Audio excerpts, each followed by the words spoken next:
Welcome to this podcast, Holistic Creators, where we share our unique and universal stories about shaping the future for the 4 Ps: people, planet, purpose, and profit. My name is Swanette. I'm a mental coach and your host of this show. My intention for this show is to inspire you on your path to a holistic future. So welcome. Hello and welcome to my podcast, Holistic Creators. My name is Swanette and I'm your host. Today my guest is Aleya Harris. She is a CPCE, a powerful StoryBrand Certified guide, BioEnergetic Business Coach, empire-building CEO of Flourish Marketing, sought-after marketer, award-winning speaker, mic drop copywriter, and enthusiast. She's committed to helping entrepreneurs and leadership teams differentiate themselves through radically authentic messaging, strategy, and copywriting. So welcome to my show. Thank you. Thank you for having me. I'm excited to be here. Yeah, and it's a pleasure speaking with you because I know that you are not only a normal person who is doing marketing or helping people with their marketing, but you are also connecting to the true authentic person you have in front of you. And yes, that's absolutely right. For me, that's the best way to do marketing, is to have that unique story that's embedded inside of every individual come forward so that they can live their best lives and make the most money and attract who they want to attract, because their story is theft proof. They can stand in a league of their own. Yeah, and I think it makes a difference if you come from the perspective of, yeah, there are competitors outside and I have to find my niche where I can fit in, and then I have to kind of create a story that fits in. This is different from really coming from your true authentic self and starting from there and bringing this out. Can you go a little bit deeper into how you bring people understand about their authentic self and how this will be creating their marketing strategy? Sure. So I believe that the best way to stand out is to stand in your power, to stand in the power of your authenticity. I have a framework called the Flourishing Empire Framework that works in 3 steps to help you get from where you are now to becoming a legend in your industry and truthfully closer to who you really are. It has 3 steps. The first step is to get real. The second step is to get clear. And the third step is to get connected.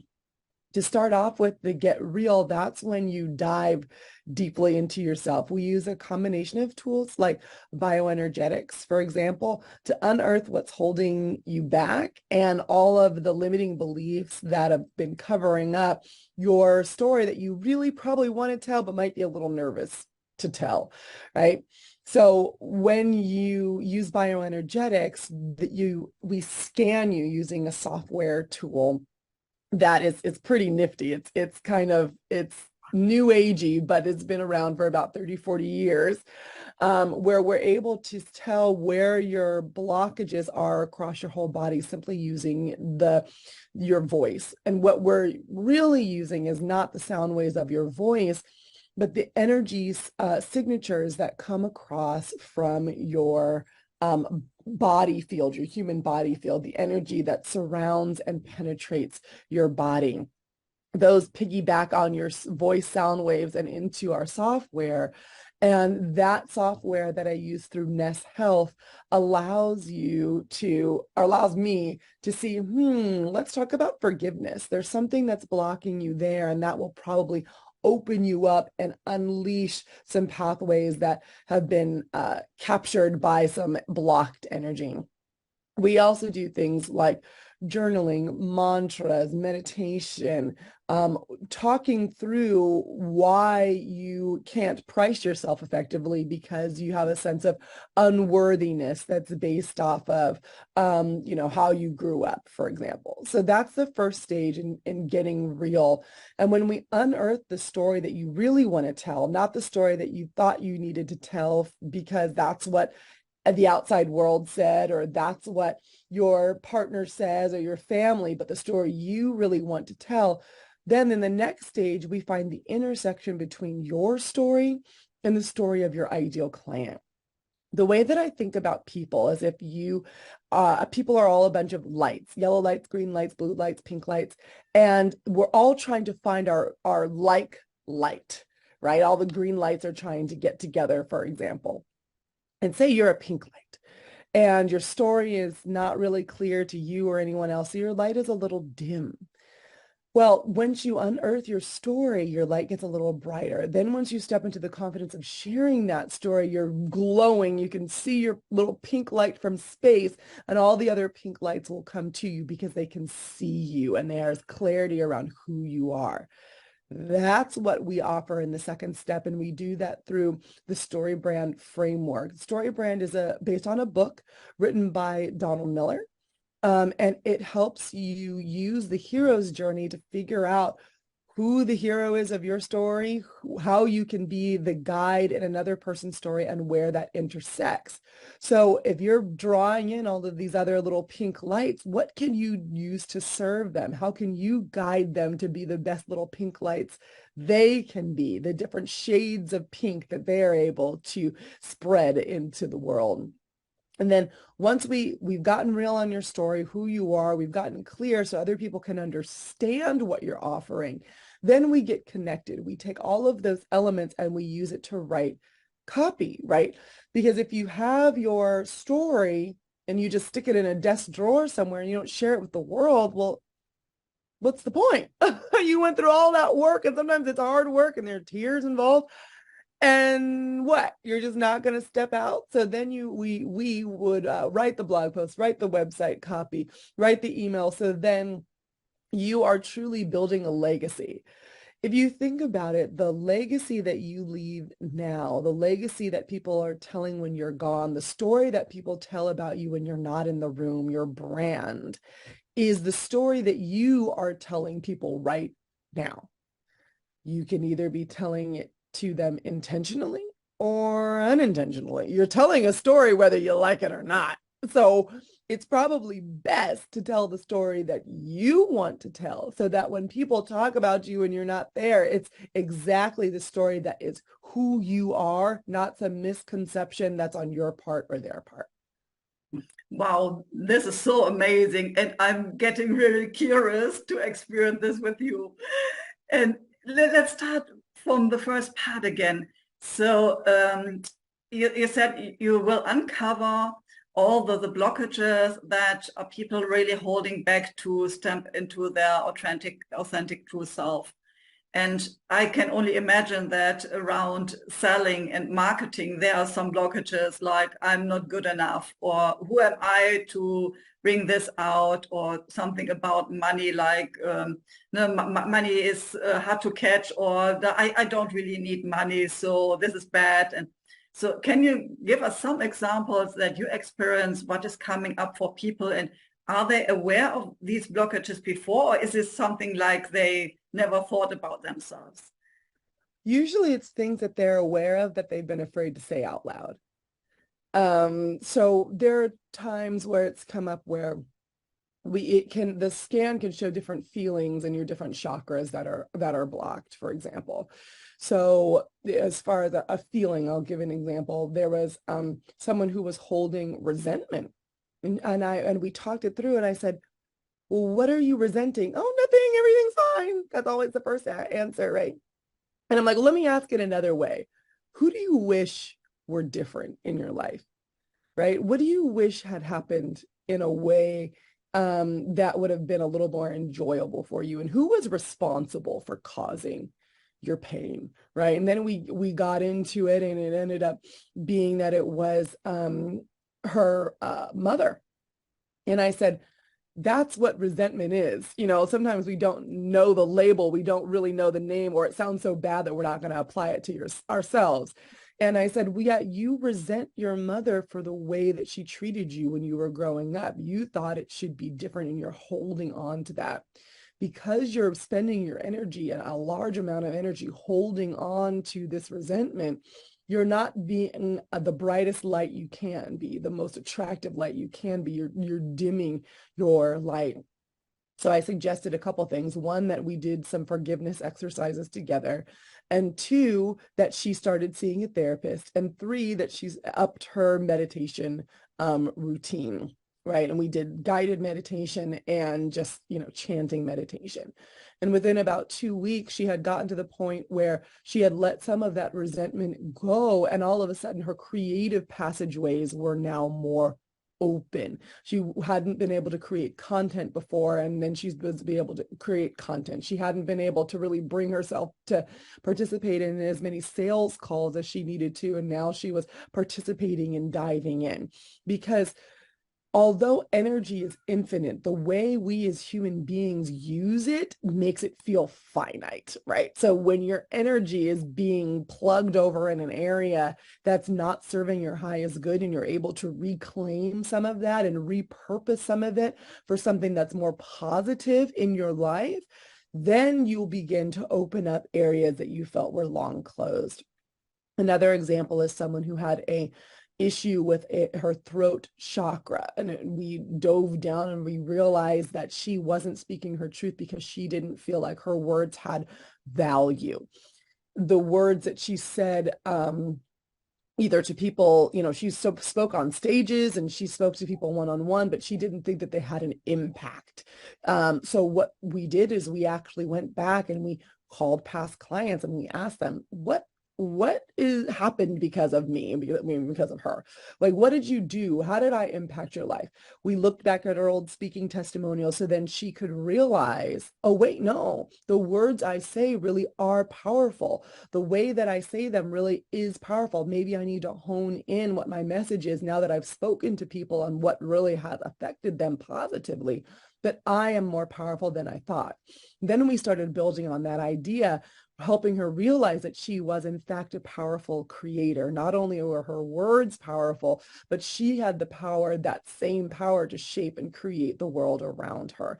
And she began being more bold in her business decisions. She started taking calculated risks that paid off because her confidence grew.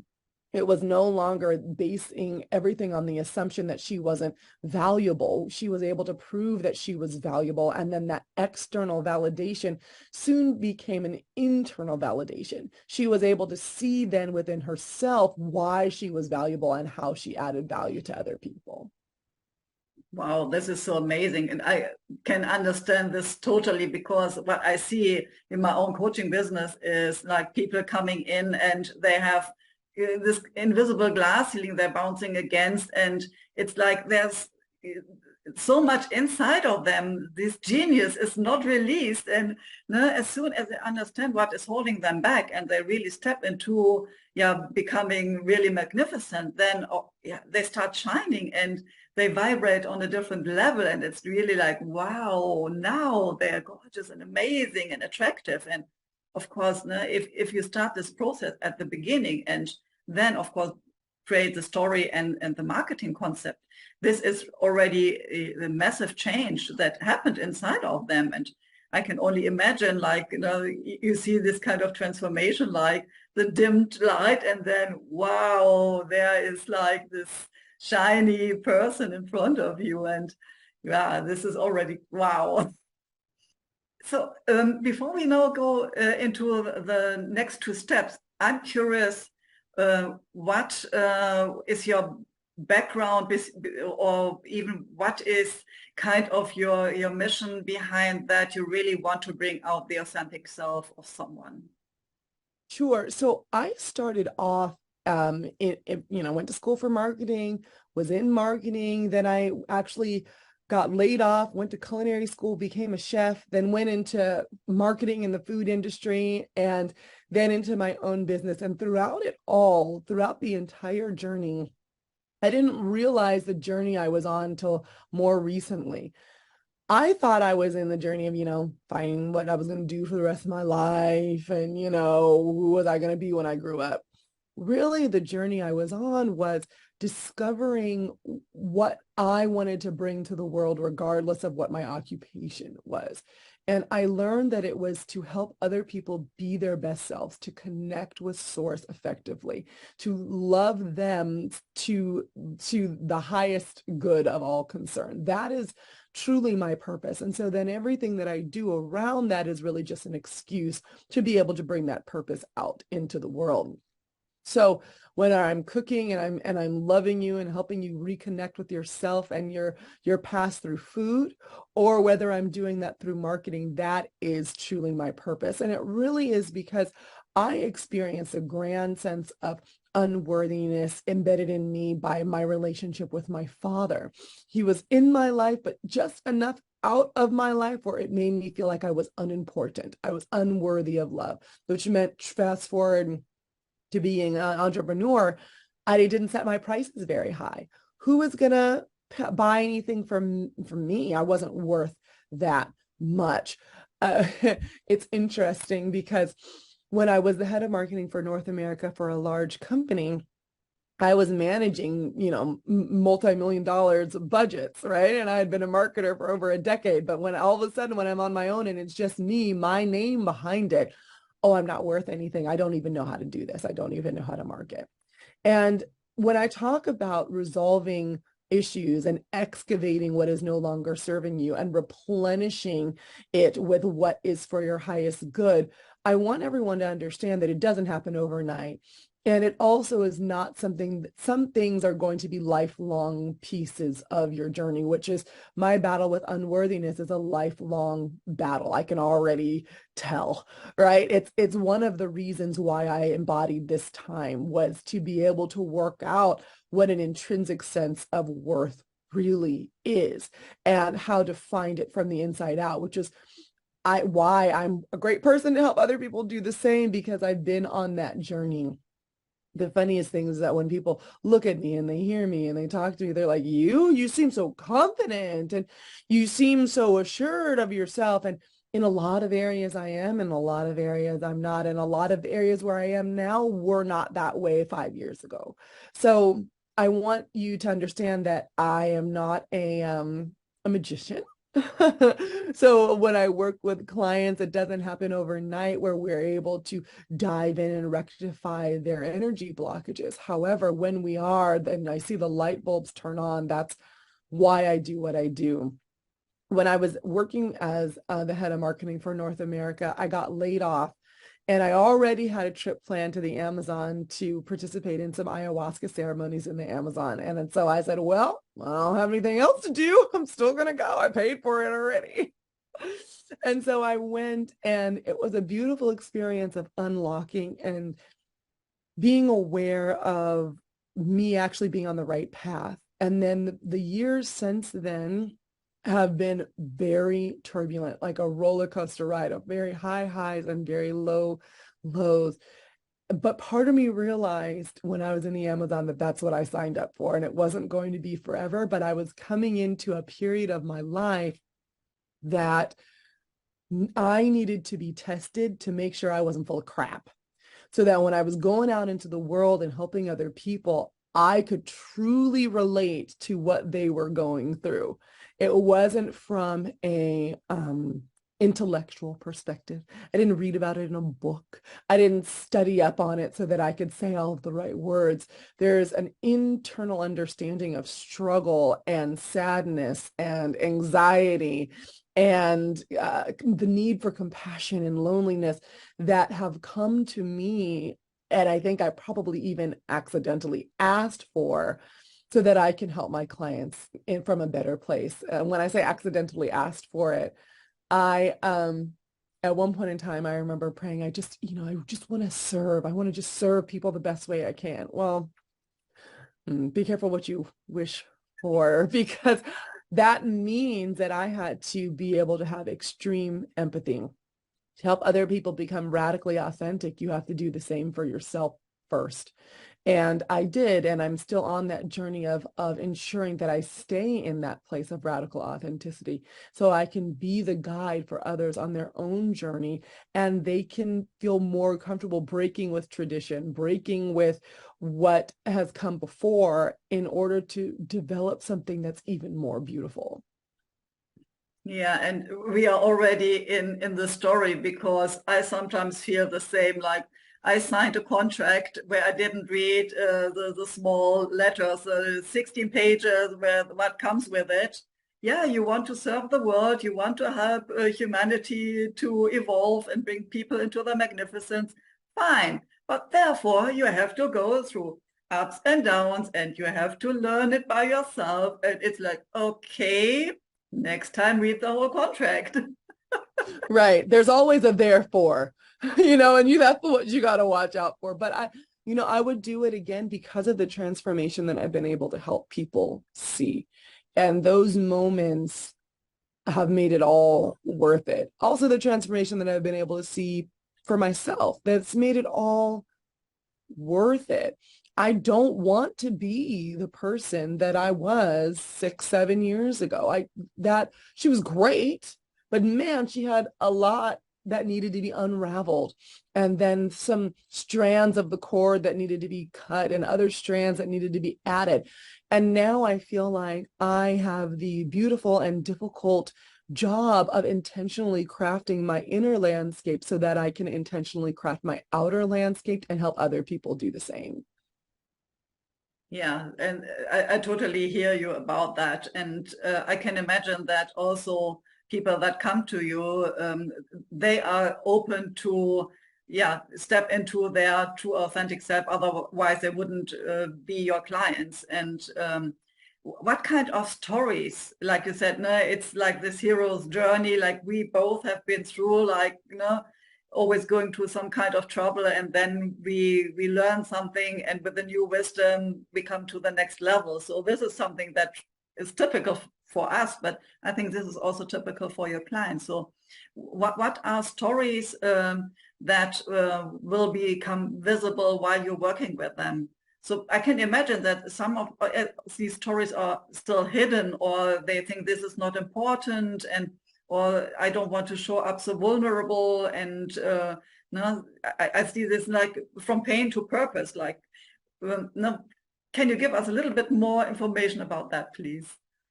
Yes, sure. And I love that, from pain to purpose. I'm taking that, Swanette. I'm taking that. Some of the stories, I was working with one client who owned her own business, and she also had a really great job offer, a really, really great one. And she said, well, I could sell my business, but I don't know who, and then who am I? And then she was also working part-time in a family business, and that was really entrenched in her life. And she was compartmentalizing all of the different areas, which meant that she felt like only a part of herself in each one. And I can relate to that. I have right now a 3.5-month-old baby, and I feel like when I'm with my baby, I'm not doing the businesswoman stuff I'm supposed to be doing. And when I'm doing my businesswoman stuff, I'm not being a good mom. And by the way, I hate the phrase good mom, because I don't even know what that means and what even that is to be a good mom. So I understand the compartmentalization, and all of us have, that's a way for us to make sense of things when we step into a new situation in particular. It's like divide and conquer, where I'm going to put this problem in bucket A, this problem in bucket B, this problem in bucket C, so that I can lay out all my options and then move forward. The goal then is afterwards is to then merge the buckets once you get a handle on things, and so you're no longer compartmentalizing. And once we were able to help her do that, and hopefully I'll be on my way to doing that as a mompreneur, give me a couple more months on that one. Once we were able to help her do that, she saw, well, actually, I don't really feel like being part of my family business is serving me or my family. And actually, I don't really like what I do in my business. I want that job. I want to not be a business owner anymore, and I want to use this job to take my personal platform to another level. And that's what she did. So she was able to work with us through bioenergetics, which unlocks the door to conversations. It's how I see it. It's almost like an energetic audit. Like, here's where you're at. Did you know? Did you see? Ooh, girl, you got some things to work on in this area. And by the way, no scan, no bioenergetic situation is ever perfect. You're never like, I am healed. If you were, I wouldn't be talking to you. You would be an angel or a being of light talking to me, because you'd be dead. So everyone, while we're still here, has something to be working on. And then as we moved forward with working on that with her, talking things out, guiding her to say, well, do you like that? What is your intuition telling you? How do you want to move forward? When she was able to do that, the decision kind of fell into the center of her focus, and everything else fell away. Yeah, and I can imagine that as long as you have this kind of conflicts inside of you because of different kind of roles you are in, like you said, being the mother and then being the wife, I think, and yeah, also. Yeah, that's important too. I probably should mention that. Yeah. My husband would probably like me to mention that too. Yeah, so, and then of course being the entrepreneur, and perhaps there are other roles, being a friend for your best girlfriend you have. And so we have so many hats on, and sometimes we forget about who we truly are in this one role and in the other role, and being the daughter as well, perhaps. So, and then bringing this together, because it truly means who we are in ourselves, because, okay, we can play different roles and we therefore create our own story, but understanding with our own values, with our true identity in these different roles, I think is also very important, so that we don't forget, for example, stepping into a role, being in a certain kind of job because the parents had been in this kind of jobs or expected us to be in this job. So creating a story that is not really ourselves. Most of our stories that we run are actually not ourselves. If you think about your identity and the roles that you play and the labels that you put on yourself, where did those come from? So let's humor my husband a little bit and talk about the role of wife. When my husband and I got married, we had been dating already for, I think, 3-ish years. Yeah, including the engagement. Yeah, like 3 years. We had been living together. When we got married, we just came right back home. Nothing changed, right? Wrong. First of all, I do believe that marriage is an energetic covenant, a spiritual covenant. So there is something that happens in the realm that we can't see when two people make that strong of a commitment. So there's that shift. And then you bring in all your expectations. All of a sudden, two people who really didn't fight were at each other's throats. He's lucky to be alive today because I had a different perspective. Now he was a husband now. So that came with that. He's going to be a totally different person. I was a wife now. That meant for him something totally different. My husband's mother passed away when he was 7, and she was a wife. And that was his first view of what a wife was. But for him, she was always kind and sweet and nice and soft-spoken. And I'm like, you were 7. Like, what did you think she was going to? She wasn't, there's only so many boundaries you can hold a 7-year-old to, right? And so for him, a wife, I was going to all of a sudden revert back into the 1950s and put on one of those big hoop skirts and heels and have dinner ready on the table every time he came home with his pipe and his slippers. And I'm like, that's never been me. I don't know why you thought that would be me now. And the funniest thing is, he didn't even realize that that's what he was wanting, right? But that was the story that he had been told, or story that he had been shown. And so that's what his expectation was of what a quote unquote good wife was. For me, I wanted a burly man, which I realized I actually didn't want. But for me, that's what a husband was. He did the man things, right? And I'm like, okay, first of all, that would be really annoying over the long run. And that's really not what I want. But that's what I thought a husband was. So we both had to come to terms with what exactly does it mean to be a wife? What does it mean to be a husband?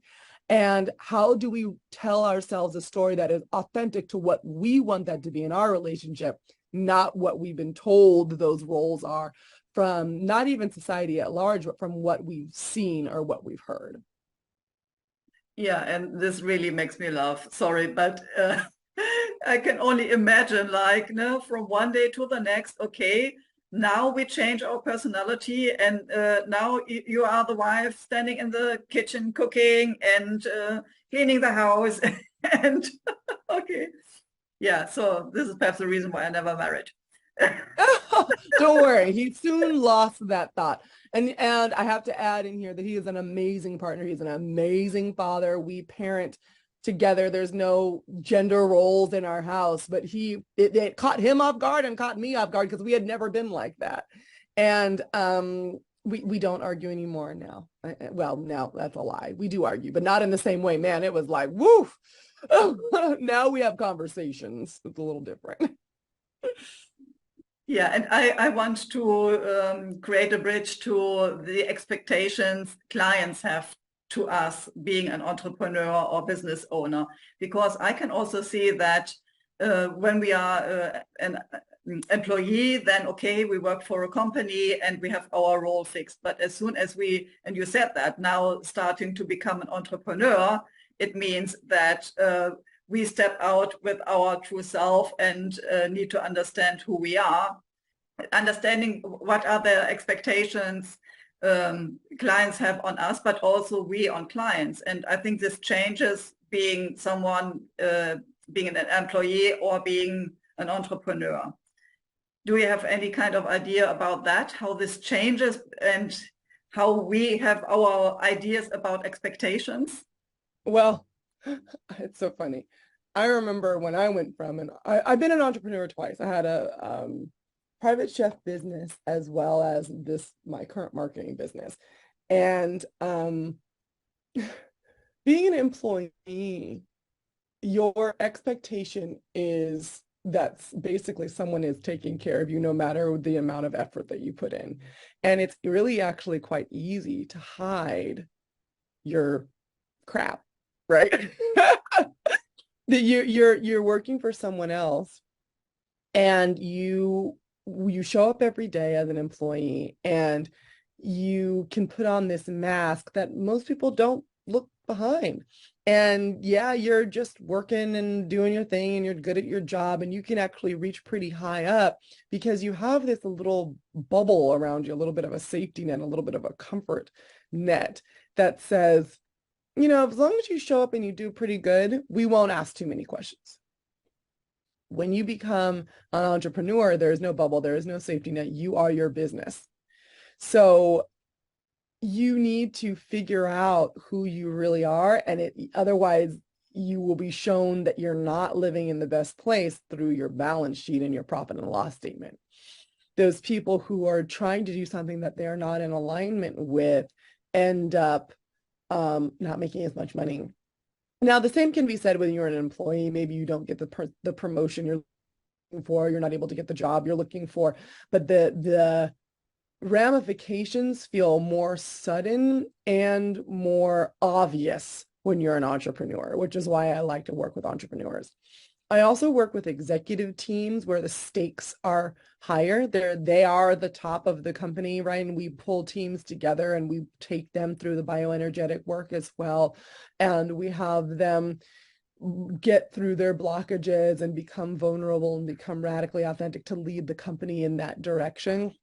But if you are, I think back to when I was just like a marketing manager or marketing specialist, kind of middle of the road, the stakes weren't that high. I was a master at slipping around all of my own issues, right?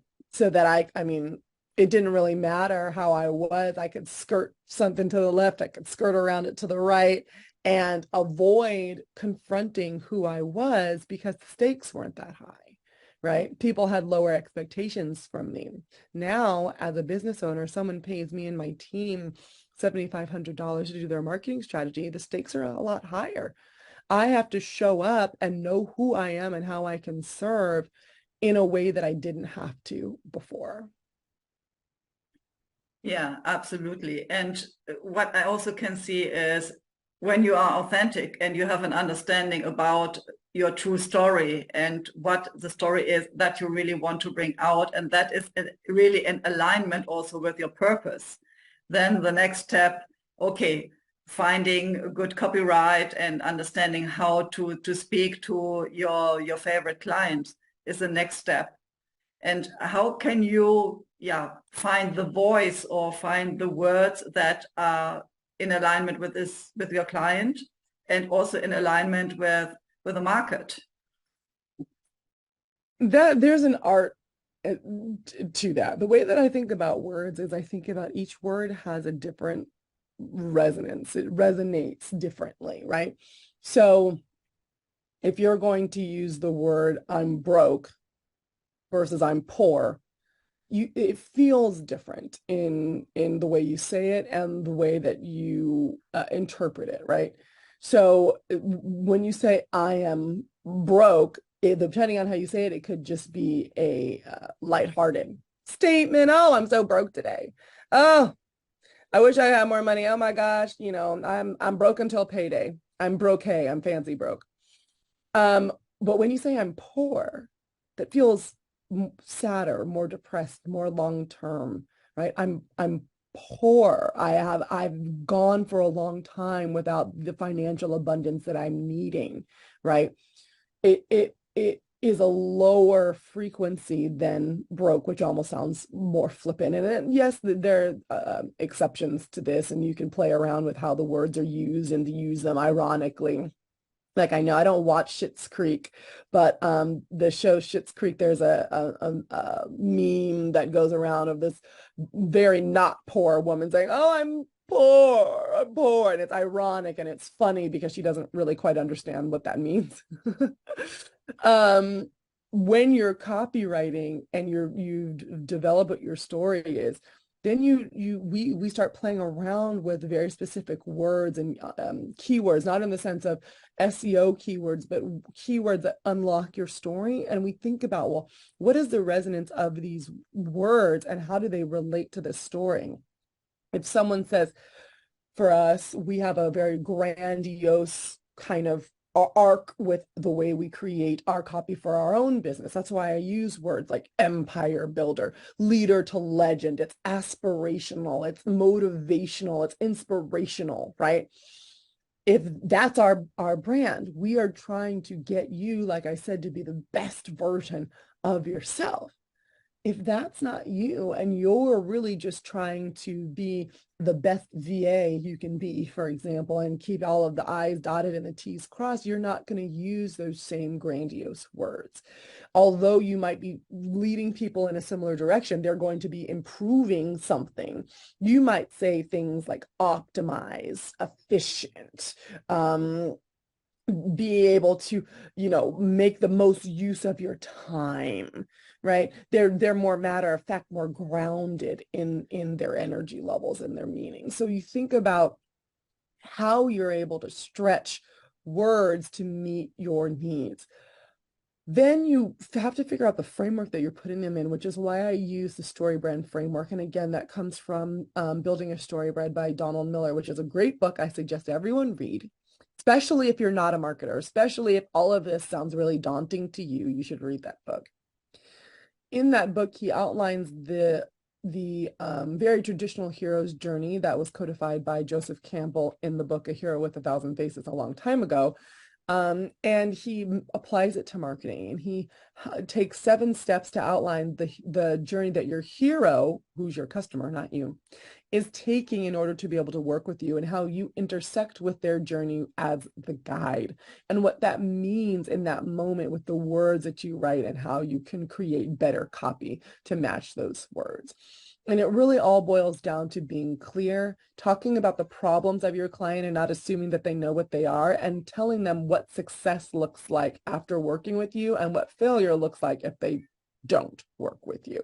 So when we use the power of the right words and we put it into a framework that works, that's how you shine that bright light in a way that other people can see, and it makes them want to shine their light with you.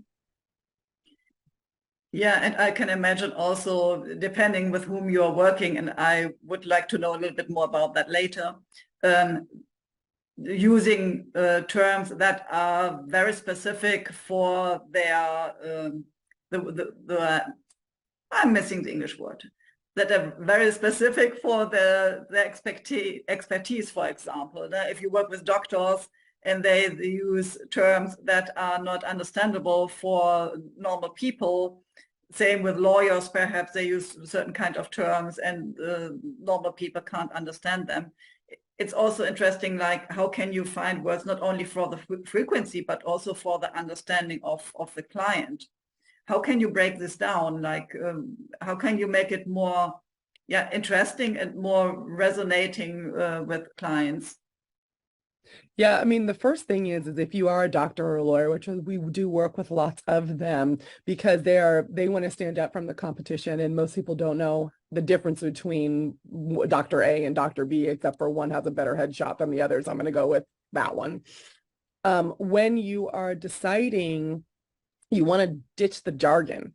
So yes, we know you know what you're doing, right? Well, we have other ways to, make sure that we understand your authority. But the words that you have that are specific to your profession are words that are people inside your profession use, but you're not trying to impress them. You're trying to get clients, get patients. So you need to use the words that they use. So for example, if I have, blurry vision, right?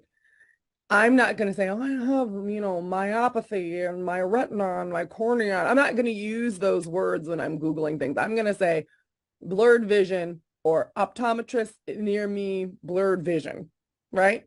Use those words.